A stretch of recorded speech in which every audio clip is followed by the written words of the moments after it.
All right. Uh-oh. I think I seen Meredith's mic light up. There she is. There Hi. she is.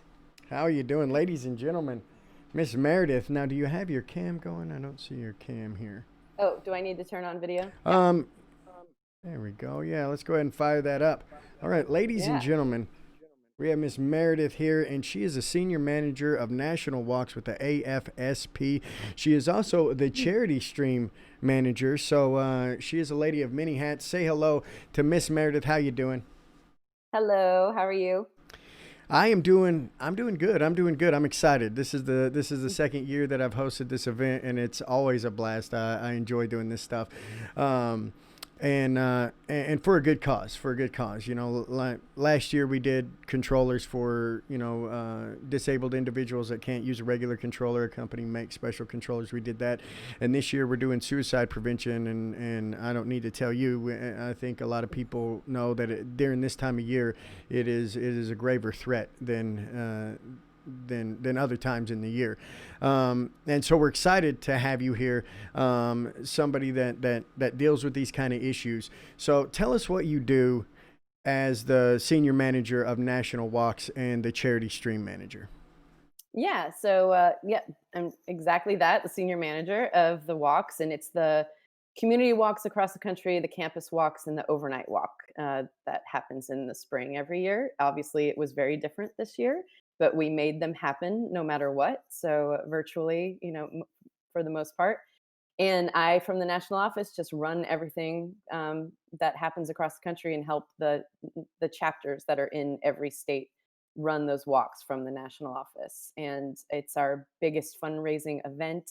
All the walks are. They bring in the most amount of money to provide the programs for everyone and provide the funding for the research and the programs for education for survivors of suicide loss, and as well as advocacy. And it's the major funder for all of those. So it's a very near and dear, cause to my heart as well. And the walks, I've been involved with the walks ever since I started at AFSP, which was in 2005. So I've been with AFSP for a while. Okay, all right. And so it's probably safe to say that you know, doing all of that work, sleep is a luxury now. Yes. Okay. All right. Um, so I do have a couple of questions, and one of these kind of strikes home for me. My wife's father, he did commit suicide, and so this first question I have for you is in relation to that, because this was one of the deals. And again, if I say anything off kilter or out of the zone, you let me know, because I'm definitely it's not my wheelhouse, this area Yeah. here, but um, her dad was a very rugged individual. He was, salt of the earth, man's man type of deal, and a microburst, which is like a little tornado. It's just a big air blast that shoots down, blew his trailer over it, and it killed my wife's stepmother, his wife, and everything. And we never saw it coming. And a lot of the times, people will kind of drop hints that they're struggling, or that they're having issues and stuff like that. And again, to me, that when somebody drops a hint like that they're throwing out a helpline, in my opinion, when they drop a hint. But when somebody doesn't like that, that's what's scary to me. And like I said, we never saw it coming. So my first question is what are some signs and things that people can look for to identify somebody that may be struggling and may be considering suicide without, putting that forth in one way or another? Yeah. So that there's a lot in that. There is a lot. um, Yes, yes. yeah, no, which is good. I mean, you've set it all up for everything that needs to be discussed, right? And that everyone really should hear. The very first thing I will say, though, is to try to not say commit. Uh, and the reason for that is it helps with the stigma surrounding suicide, because the word commit goes back to when it really wasn't talked about. It was looked upon as, a illegal act and a sin and all of that. So I will say that too. Try to say died by suicide, took their own life, So Okay, okay. that's All but right. that's Yeah. an educational. I like throwing that out there anyway. So you gave that Absolutely. as well. Absolutely. Yep. Yep. And in terms of signs, and you're right. So we as humans, we naturally are really good actors, right? So we naturally, when something is going on with us, we naturally find ways to hide it. We find ways to not reach out. We find ways to keep it to ourselves. And that seems to be a very, unfortunately, human condition, right? Is that we don't want to burden people. We don't want, so we say we're okay when we're not. And a lot of people, that's what we do. And we all do it naturally, right? So I will say suicide is a very complex, um, you know, is very complex. There's never one reason. And so in terms of looking, seeing something in someone, it usually is in addition to most of the time a mental health condition, it always is more than that. There's never one reason. So, such as you said, like your father-in-law, that her stepmother was killed. That is a huge life change and a huge life stressor. So, a lot of times, suicide and suicide risk comes about when there are extra stressors happening, like one on top of the other. So there may be an underlying mental health condition, for instance, that is maybe being untreated and undiagnosed.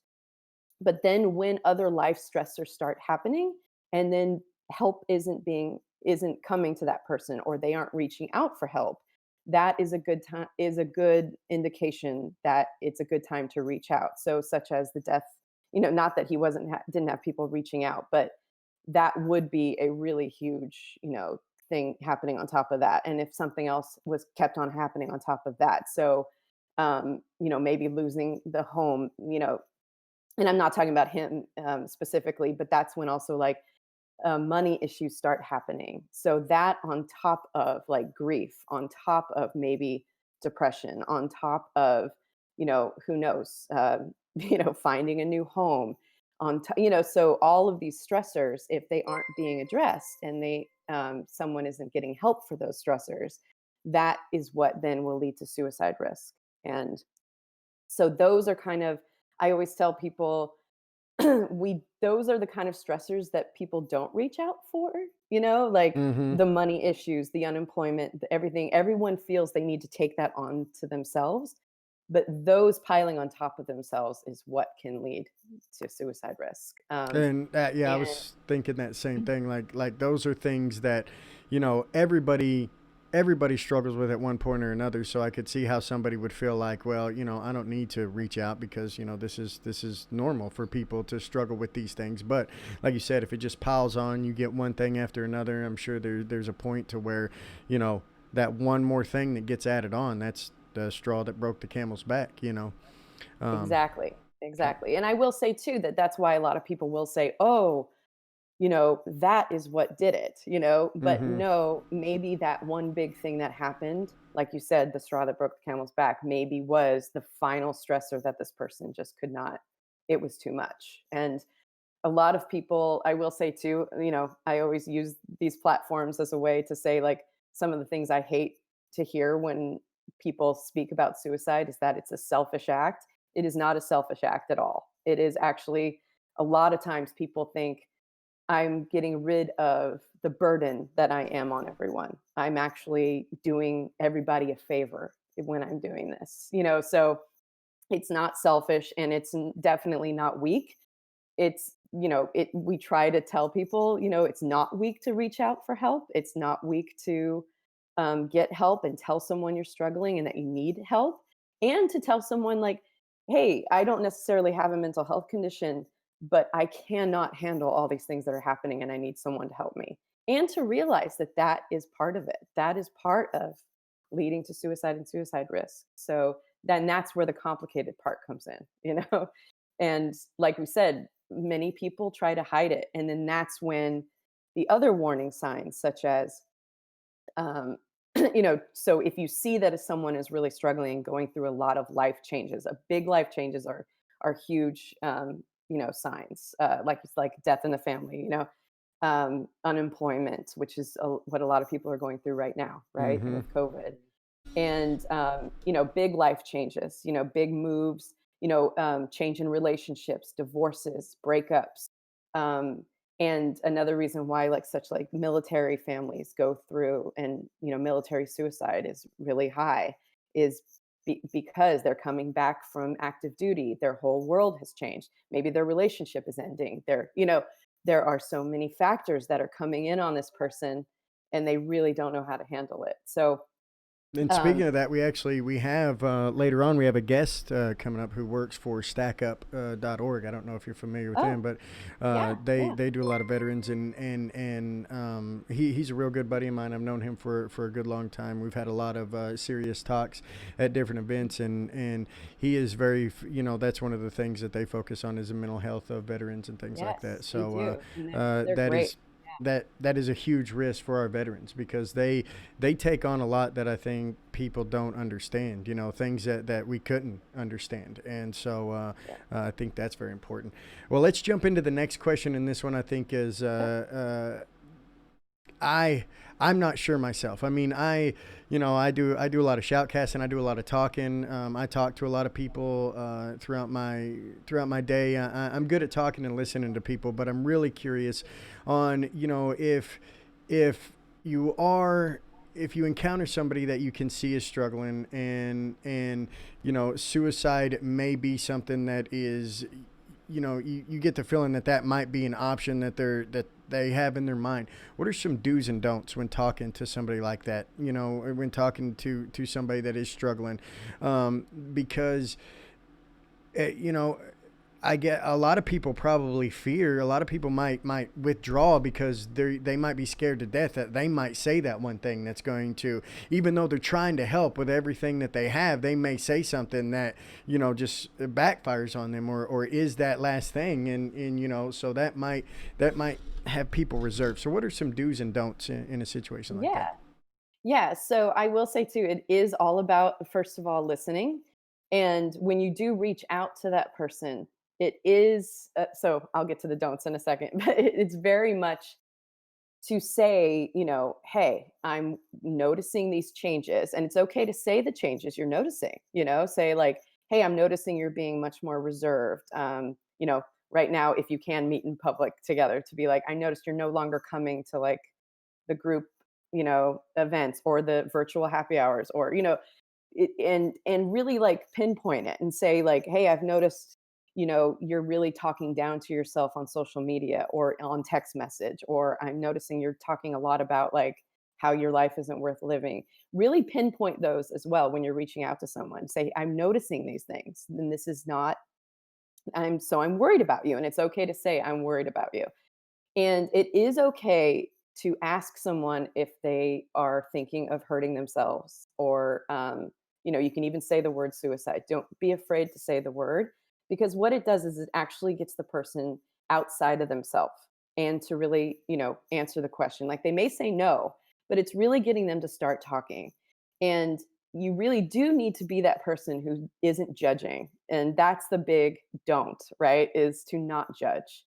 One of the things that is a big no-no, I mean, in terms of when you're speaking to someone who's struggling, is to never say, "Hey, life is worth living," right?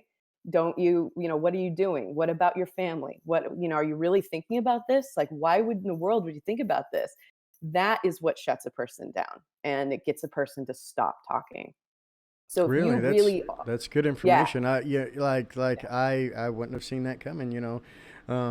And I could see people saying that and talking like that. Okay, all right, continue. Yeah, and that's why, and that is a shocker, right? Because you're thinking, "Hey, I'm getting them to say, oh yeah, you're right. You're right."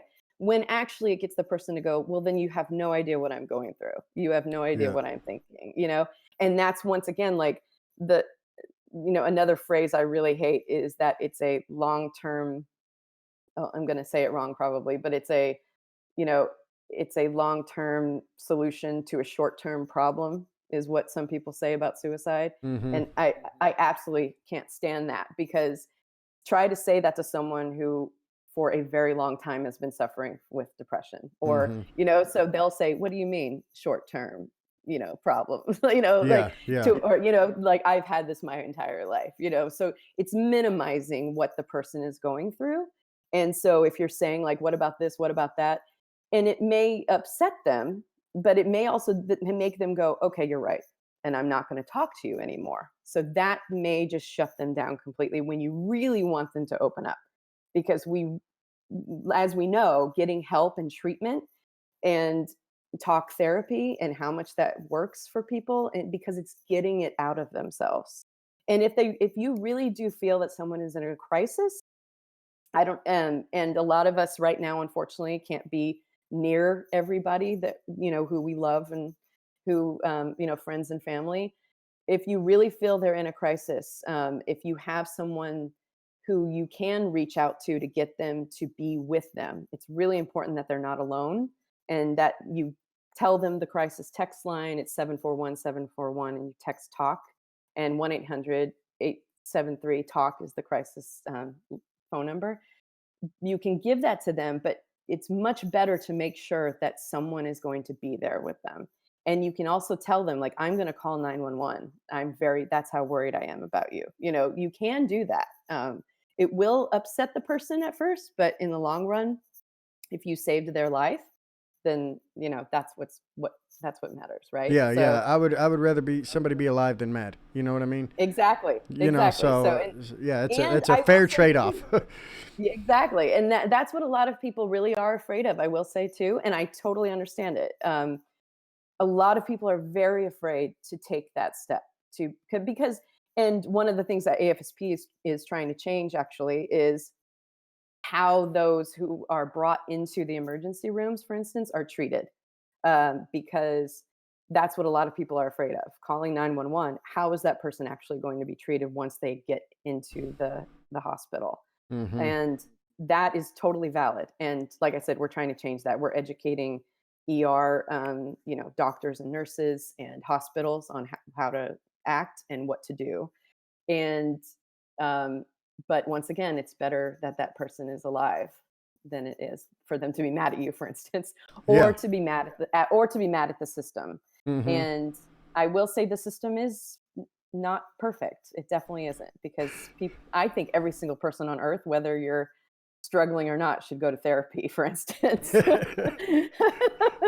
Because we need to talk to someone who isn't biased, who doesn't know us, right? We need to Yeah, just be yeah. able to talk to someone about what's going on in our lives. Anyway, and I even have, I am a survivor of suicide loss as well. I lost my best friend Robbie in 2000, and I lost two cousins within the same year in 2013. And I have struggled with depression myself. I had severe postpartum depression, and I had suicidal thoughts when I had a 1-month-old child. But it was because I also had extra stressors in my life. So I don't know why I just went on to that, but I think what I was going to say was I should have been getting therapy like right away, right? But Uh-huh. I wasn't. And I had all these extra stressors with my husband, my then husband. um, and once again, and I had suicidal thoughts, but it wasn't just because of the postpartum depression, but I was hiding it. I wasn't telling anybody that I needed help because I was hiding the fact that what was going on with my husband. So, all of those things. Being said, I really wish at that time that someone was noticing and reaching out to me and making me realize that I really needed help at that time. And I didn't have anybody, which was also part of the stressors that was adding to the suicidal thoughts. I was all alone. So I will say, as a person who's been on that side, if someone reached out to me when I was really struggling, I think that it would have been a whole different situation for me. So definitely reach out to that person.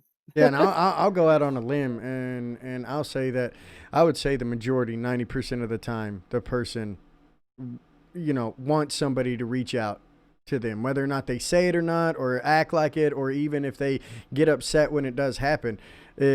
I deep down that that's more than likely what they want. That's what they're Yes. that's what they're looking for. And that's what they need. That's what they need. Yes. Well, Yes. Because I mean, I think it's really important to say too that someone who dies by suicide, they really don't want to die.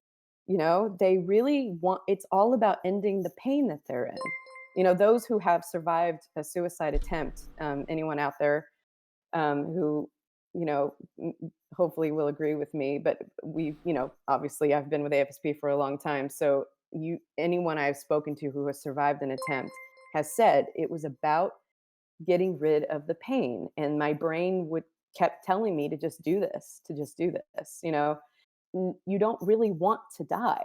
So I totally agree with you. I think you really would rather have somebody say, "Hey, I want to talk to you. I want to help you. I want to give some get the help." options, because like what you Yeah. just said there, this is what my brain is telling me to do.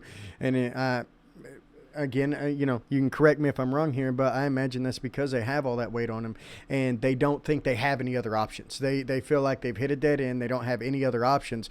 So you coming in and providing those options, giving them some options may make the difference. Yes. So. Yes, for sure, for sure. And also, like I said, it goes suicide prevention goes beyond having, the crisis lines. When someone is in a crisis, you really want them to have those crisis lines, right?